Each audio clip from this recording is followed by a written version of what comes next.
Bien, Seigneur notre Dieu, nous voulons te remercier de tout cœur pour déjà cet avant-midi et ces moments que nous avons en louange. Merci pour tous les talents que nous avons à l'Église et ces temps d'adoration, Seigneur. On veut se pencher maintenant sur ta parole. On te prie que tu parles à nos cœurs.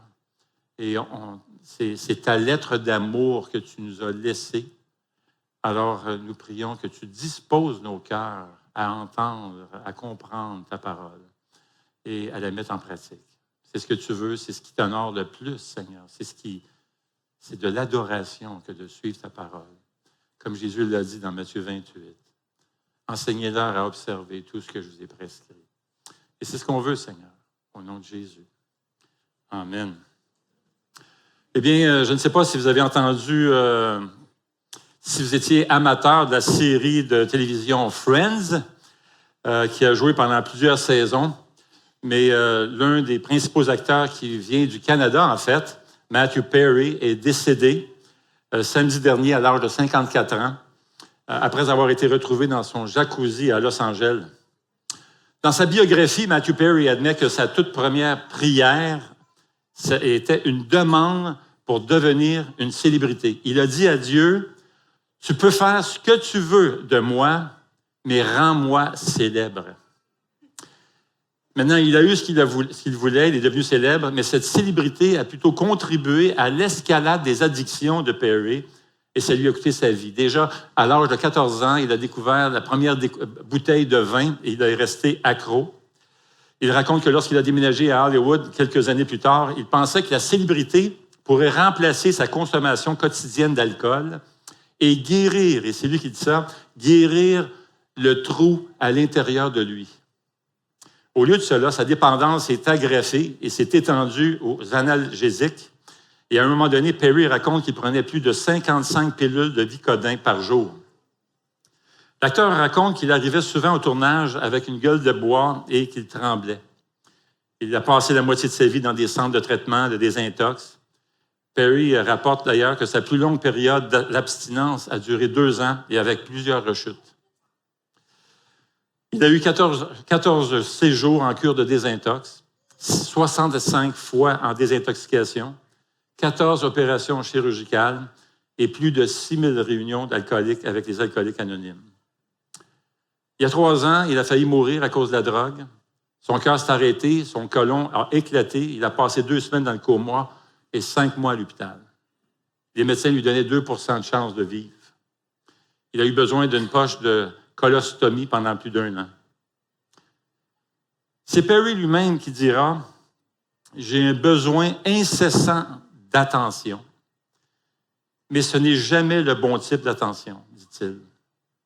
Cela n'a pas fonctionné. Cela n'a pas comblé ce vide en moi. Et cela m'a surpris. Parce qu'en fait, il pensait que l'abondance et tout ça, une vie pleine de richesse, de victoire et tout ça, allait combler ce vide qu'il éprouvait dans son cœur. Mais ça n'a pas fonctionné. Il a été même surpris de découvrir ça. Alors que tu as tout, qu'est-ce que tu fais? Tu ne peux pas aller plus haut, plus loin. Et c'est triste, mais c'est si vrai. La célébrité, la gloire, l'attention des gens, l'amour de la foule, être une idole, la richesse, l'alcool, la drogue, le sexe, ne suffisent pas à combler ce vide à l'intérieur de nous. Perry avait tout ça. Tu ne peux pas aller plus loin. Là. Il était au sommet de la gloire. Et comme on va le voir ce matin, la vraie vie abondante ne consiste pas dans la richesse ni la gloire. D'ailleurs, c'est l'auteur des Chroniques de Narnia, C.S. Lewis, qui dit ceci. « Si je trouve en moi un désir qu'aucune expérience dans ce monde ne peut satisfaire, l'explication la plus probable est que je suis fait pour un autre monde. » Et c'est saint Augustin qui a écrit dans ses Confessions, « Tu nous as créés pour toi, Seigneur, et nos cœurs sont agités jusqu'à ce qu'ils se reposent en toi. » Nos cœurs sont agités jusqu'à ce qu'ils reposent dans le Seigneur. Ce matin, on va continuer notre série qu'on a commencée sur l'Évangile de Jean. Et on prend la lecture alors que Jésus vient de faire un miracle tout à fait extraordinaire. Il a guéri un aveugle de naissance. Et Jésus va profiter et ça a créé tout un émoi en passant, on va le voir tantôt. Et Jésus va profiter de ce moment pour enseigner qui il est, en se servant d'une illustration qui était bien connue à l'époque. Et cet enseignement va nous éclairer sur la véritable signification de la vie abondante. Alors, si vous voulez bien, si vous avez votre Bible avec vous, j'aimerais vous lire ce passage dans Jean, chapitre 10. Jean, chapitre 10, et on va lire les 11 premiers versets.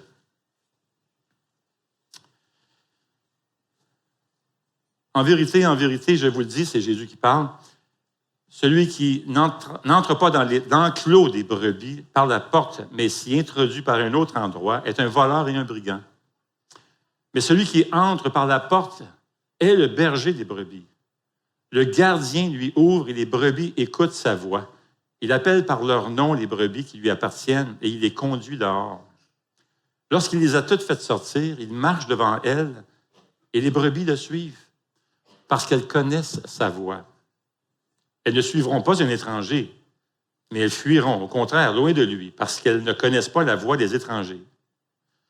Jésus leur dit cette parabole, mais ils ne comprirent pas de quoi il leur parlait. Jésus leur dit encore, en vérité, je vous le dis, je suis la porte des brebis. Tous ceux qui sont venus avant moi sont des voleurs et des brigands, mais les brebis ne les ont pas écoutés. C'est moi qui suis la porte. Si quelqu'un entre par moi, il sera sauvé. Il entrera et sortira, il trouvera de quoi se nourrir. Le voleur ne vient que pour voler, égorger, détruire. Moi, je suis venu afin que les brebis aient la vie et qu'elle l'ait en abondance. Je suis le bon berger. Le bon berger donne sa vie pour ses brebis. Dans ce passage, Jésus se sert d'une illustration très courante à l'époque. On en voyait tous les jours. Là, aujourd'hui, je ne sais pas si vous avez vu des brebis en vous en venant sur la 50, mais moi, j'en ai pas vu. Mais j'ai vu des vaches. Oui, ça, j'en ai vu. J'ai vu une ferme pas loin, ça, j'en ai vu, mais je n'ai pas vu de brebis. C'est un peu plus rare. La dernière fois que j'ai vu ça, je pense que c'était dans un zoo. Mais les autres, dans ce temps-là, les brebis, t'en voyais tous les jours. C'était commun. C'était agricole. Tout le monde voyait des brebis. Tout le monde voyait des enclos, des bergeries.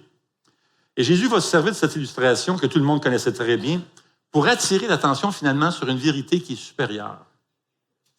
Il va parler du royaume de Dieu, en fait. Dieu a une bergerie. Dieu a un lieu de sécurité. Dieu a un lieu de paix et de protection éternelle. Et Dieu est la puissante forteresse de son peuple. Et cette forteresse, comme la bergerie, a une porte. Et cette porte, c'est Jésus-Christ.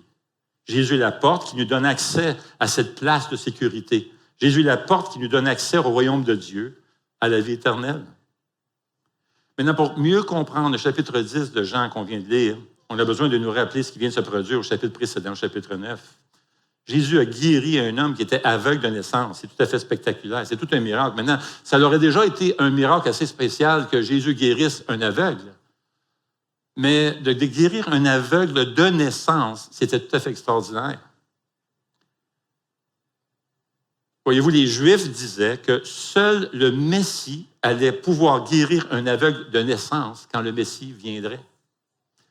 Jean chapitre 9, verset 1 dit ceci, Jésus vit en passant un homme aveugle de naissance. Ses disciples lui posent cette question. Maintenant, c'est une question très étrange. Maître, qui a péché, cet homme ou ses parents, pour qu'il soit né aveugle? On peut comprendre la deuxième partie de la question. Est-ce que ses parents ont péché? OK, à la limite. Et comment lui pouvait pécher avant de naître pour que naître, il est jugé? C'est bizarre. Les pharisiens avaient toutes sortes d'enseignements, vous savez, toutes sortes de lois et tout ça. Mon ami, ils mettaient plein de règles et de lois. Ils inventaient des lois régulièrement, là, tout ça. Et puis Jésus passe son temps à corriger les erreurs des pharisiens. Ça ne vient même pas de Dieu, c'était les hommes qui créaient ça, ces lois-là. Et vous savez souvent dans le Nouveau Testament, quand vous lisez des passages qui vont dire « Vous avez entendu dire que, mais moi je vous dis que ». Jésus est constamment en train de corriger ces enseignements qui circulaient des pharisiens. Alors les pharisiens avaient un enseignement, entre autres, ils disaient à tort qu'au moment de la conception, écoutez bien ceci, le fœtus a deux penchants, deux inclinations, un bon et un mauvais. En hébreu, on les appelle « yetzer hara », qui signifie le mauvais penchant. C'est l'inclination congénitale à faire le mal en violant la volonté de Dieu. En revanche, il y avait le Yetzer Hatov, C'est la bonne inclination, le bon penchant. Et ces deux penchants sont là présents dans le nouvel être humain qui vient d'être conçu dans le ventre de sa mère. Et au cours des 9 mois de grossesse, de cette bataille entre les deux inclinations, là, ils se chicanent, ils veulent prendre le contrôle. Et il se peut qu'à un moment donné, le mauvais penchant ait pris le dessus sur le fœtus et que, dans un état de colère envers sa mère, il ait donné un coup de pied à sa mère dans le ventre de sa mère. Mon ami. Et pour cet acte de péché, pour cet acte de colère, il est né aveugle. Maintenant, les disciples ont été élevés avec ce genre d'enseignement-là. Ça explique la raison pour laquelle ils posent la question. Alors, c'est qui a péché, Jésus? Est-ce que c'est lui ou c'est les parents? Alors, Jésus dit, non. C'est pas lui, puis c'est pas sa mère. C'est pas son père. Non. Il dit quoi? C'est pour que les œuvres de Dieu soient manifestées en lui. Maintenant, les pharisiens enseignaient qu'un prophète pouvait faire des miracles. On le voit dans l'Ancien Testament. Élie, Élisée faisaient des miracles et tout ça.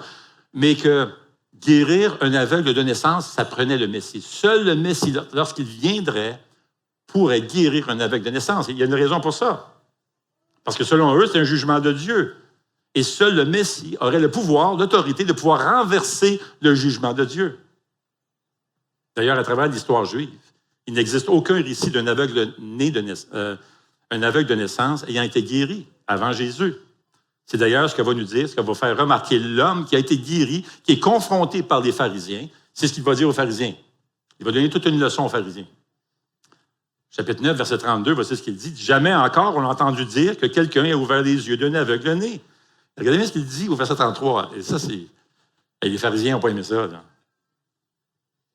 Si cet homme ne venait pas de Dieu, il ne pourrait rien faire. L'homme a simplement dit aux pharisiens, dans le fond, c'est une façon de dire, qu'il n'avait aucune base. Les pharisiens n'avaient aucune base ou raison de rejeter Jésus comme Messie. Et verset 34, il lui répondit. Regardez bien la réaction des pharisiens. Ils sont en colère, sont fâchés, sont jaloux. Ils ne voulaient pas que personne vienne à Jésus-Christ. Regardez bien comment ils répondent à cet homme-là qui a été guéri. Il dit, tu es né tout entier dans le péché. En d'autres mots, regarde, tu es né aveugle. Donc, tu as eu le jugement de Dieu. Tu es un pécheur. Pas nous autres, on est bien meilleurs que toi. On n'est pas nés aveugles, nous autres. Puis, tu nous enseignes. Hey, voyez-vous, hein, l'arrogance. Regardez bien leur attitude. Ils avaient tellement de colère. Ils le chassèrent. Ils l'ont chassé. Certains pensent qu'il aurait été même excommunié de la synagogue. Et on voit que les gens avaient peur vraiment de reconnaître Jésus comme Messie, en tout cas certainement publiquement, parce qu'ils avaient peur d'être excommuniés de la synagogue.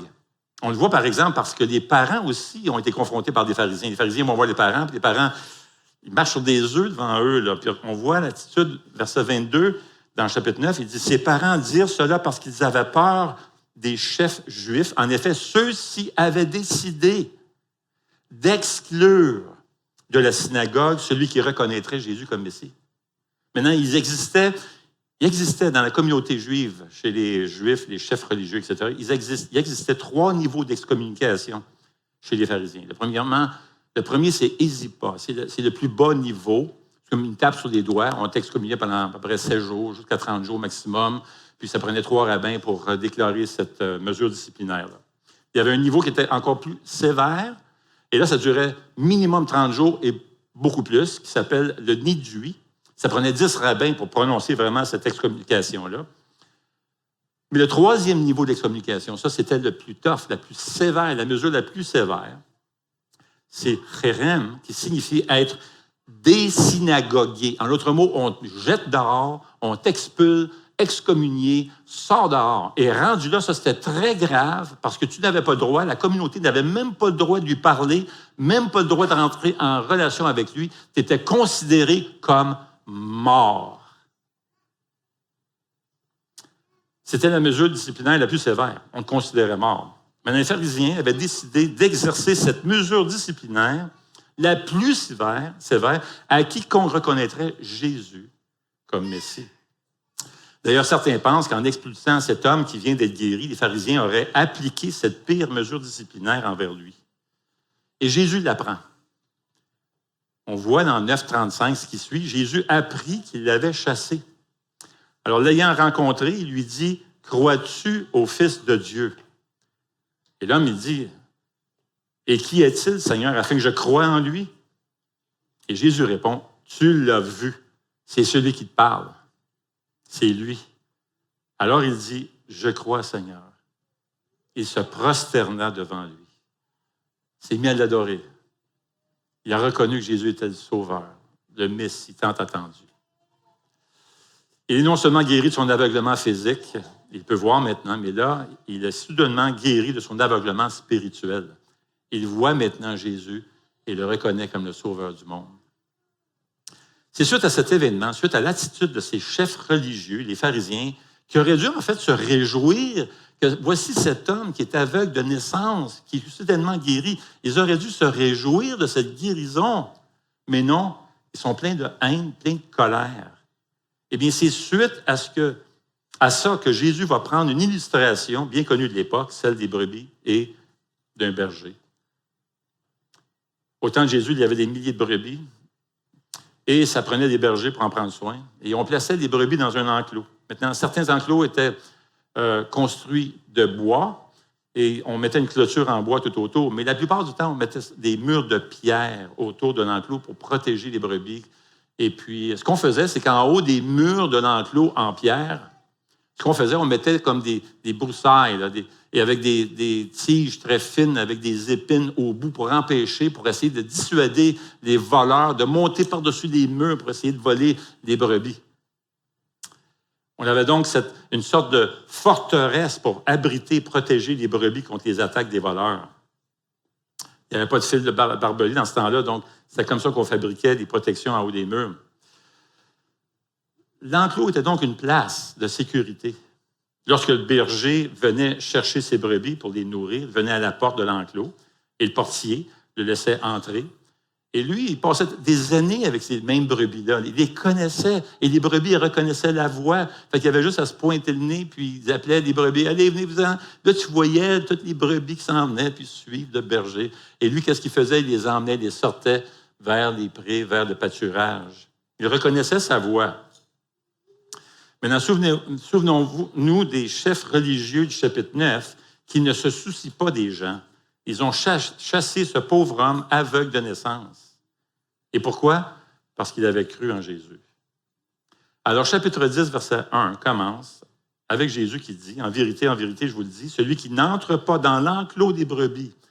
Et il faut se rappeler cette leçon spirituelle qu'il parle, en fait, au bout de ligne du royaume de Dieu. Celui qui n'entre pas dans l'enclos des brebis par la porte, et c'est qui la porte? Il va le dire plus loin, c'est Jésus-Christ. Mais qui s'introduit par un autre endroit, est un voleur et un brigand. Maintenant, il y a juste des voleurs et des brigands qui pouvaient monter par-dessus les murs pour aller chercher les brebis. Là. Il n'y a pas un berger qui ferait ça. Là.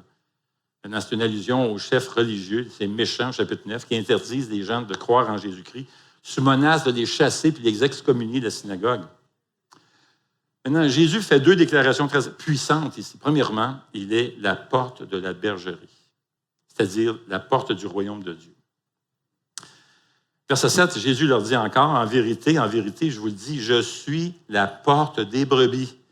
Tous ceux qui sont venus avant moi sont des voleurs et des brigands, mais les brebis ne les ont pas écoutés.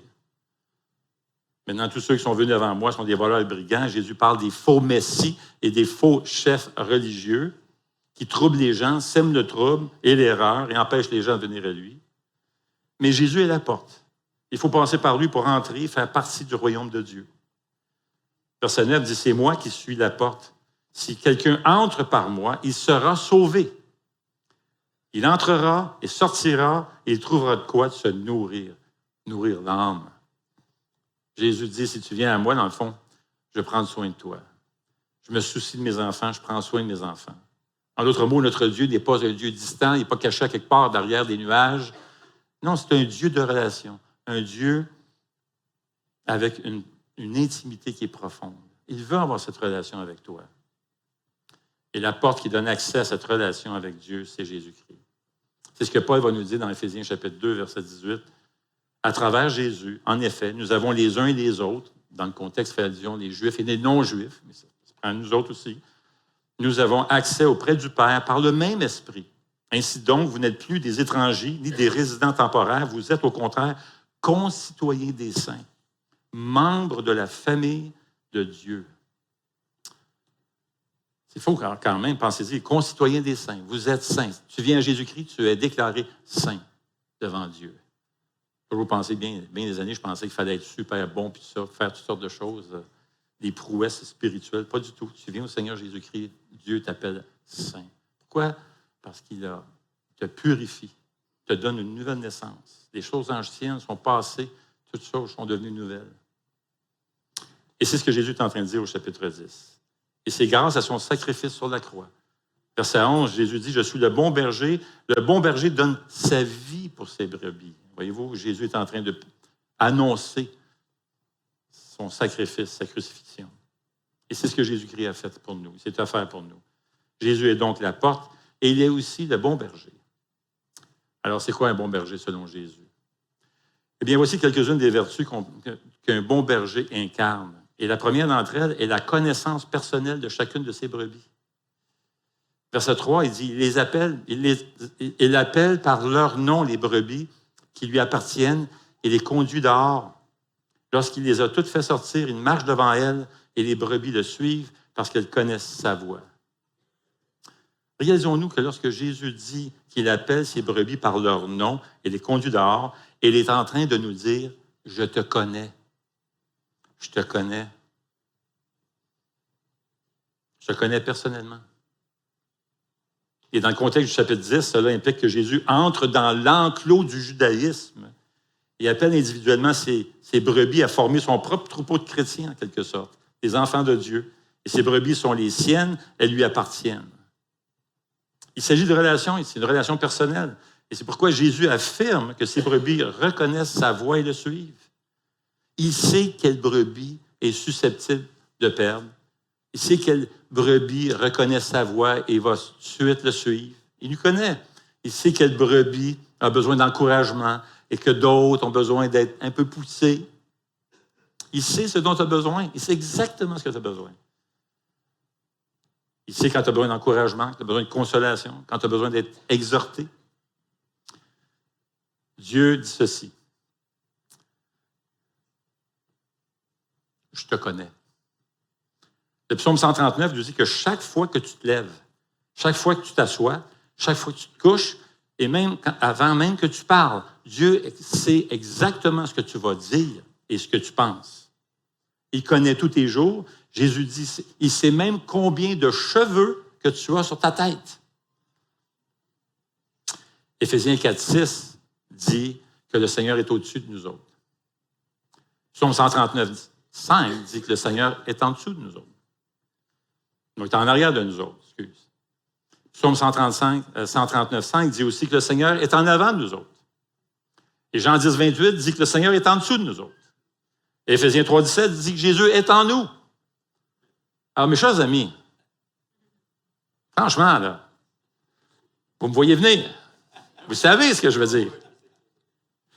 Si Jésus est au-dessus de toi, en dessous de toi, en avant de toi, en arrière de toi, puis en toi, pourquoi tu t'inquiètes? Amen? On n'a pas besoin de s'inquiéter, les amis. Dieu est là, puis il te connaît.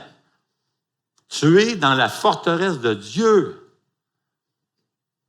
Tu n'as pas besoin d'avoir peur de rien. Tout comme les brebis qui ont peur, Dieu sait qu'on a peur pour plein de choses. Il le sait, il me connaît.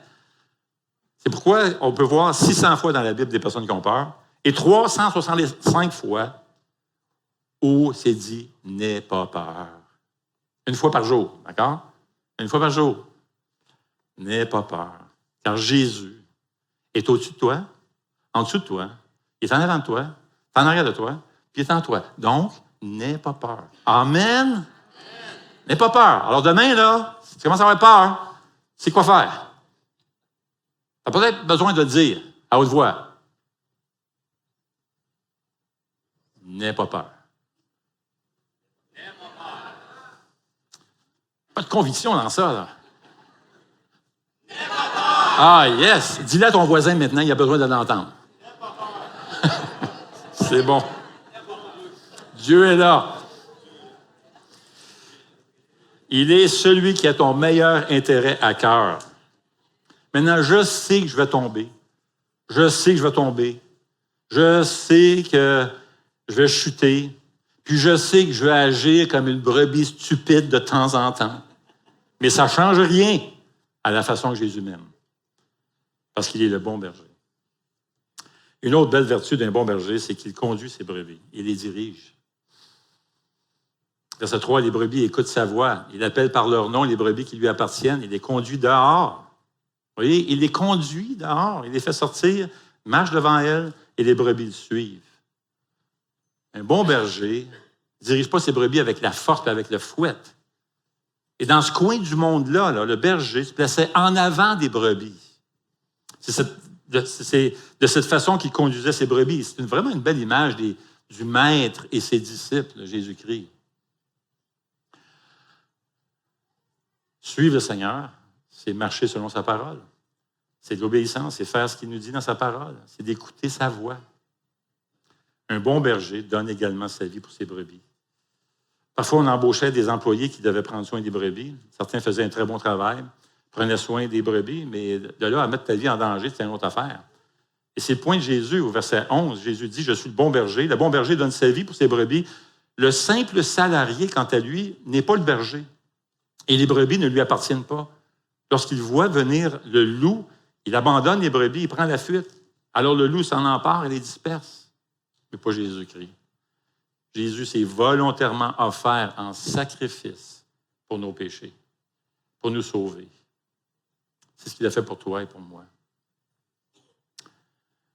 Si Jésus n'accomplissait rien de plus pour nous durant le reste de notre vie que ce qu'il a déjà fait, c'est-à-dire nous épargner du jugement qu'on méritait et nous accorder le salut et la vie éternelle qu'on ne méritait pas, cela serait une raison suffisante de l'adorer le restant de notre vie. Jésus est allé à la croix pour nous. Une autre vertu d'un bon berger, c'est qu'il donne une vie abondante à ses brebis. Jésus dit, « Je suis le bon berger et je promets une vie abondante à chaque personne, à chaque croyant, à chaque enfant de Dieu. » Verset 10, il dit, « Je suis venu afin que les brebis aient la vie et qu'elle l'ait en abondance. » Maintenant, qu'est-ce que ça veut dire, ça, avoir une vie abondante? On a tendance à penser que c'est le succès, l'argent, la gloire, etc., mais c'est vraiment pas ça. Prenez les disciples de Jésus, ils n'avaient rien de ça. Laissez-moi vous donner quelques idées sur la vie abondante de Jésus-Christ. Tout d'abord, la vie abondante de Jésus, c'est la richesse de sa présence et une profonde intimité avec lui.